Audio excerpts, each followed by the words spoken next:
انا دكتور احمد رمضان، اخصائي طب وجراحه الحيوان، صاحب عياده بيت كير هوسبيتال في الشيخ زايد. النهارده هنتكلم عن موضوع مهم جدا، وهي موضوع الرياضه بصوره عامه للحيوان. هل الرياضه حاجه مهمه للحيوان؟ في حاجه اقدر امرن بيها الكلب بتاعي وبالتالي احافظ على الصحه العامه بتاعته؟ اول حاجه الرياضه وفوائدها للحيوان ان طبعا الرياضه زي البني ادم، يعني مهمه جدا للحيوان. ما ينفعش ان انا الكلب ما اعملوش اكسرسايز، لان الاكسرسايز مهم جدا في عمليه بناء الجسم، سواء بالذات الكلاب الصغيره البابيز او حتى الكلاب الكبيره.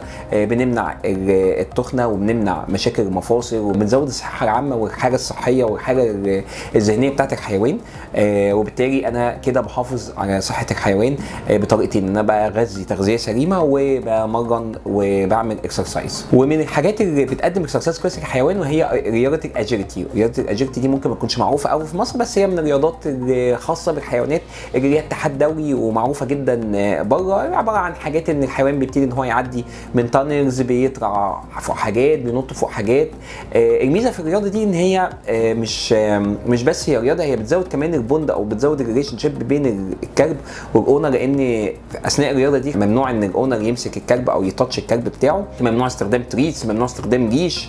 الموضوع كله بيبقى تفاهم بين الكلب وبين الاونر بتاعه، فده غير ان هو بيحسن الحاجه الصحيه بتاعت الحيوان كاكسرسايز، او بيزود كمان الترابط اللي بين الاونر وبين الحيوان بتاعه. يعني وندي مثال مثلا الكلبه ريتا. الكلبه ريتا دي من الكلاب اللي انا متابعها من وهي صغيره. هي طبعا الكلبه اللوجو بتاعها والفكره كلها قايمه عليها في شركه ريتا. شفت فرق كبير جدا في الكلبه، ان ما شاء الله مثلا الكلبه دلوقتي من كام عندها 8 سنين، بس ما شاء الله الحاجه الصحيه بتاعتها كويسه، القوه البدنيه بتاعتها كويسه جدا ما شاء الله. يعني ما تحسش ان هي كلبه كبيره في السن.